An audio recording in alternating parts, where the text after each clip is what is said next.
याचं इतकं वैशिष्ट्य असेल अयोध्येतील, इथं एक कावळा सुद्धा राम राम असं म्हणू लागलाय. पहा,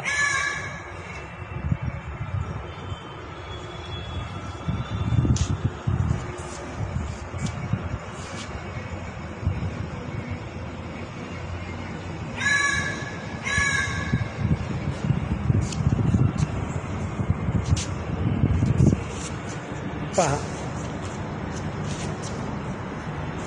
राम राम राम राम राम राम. पाहिलं, ह्या सोहळ्याचा आनंद आपल्यालाच नाही तर पशु पक्ष्यांनाही झालाय. राम राम असं करून तो ओरडत आहे. राम राम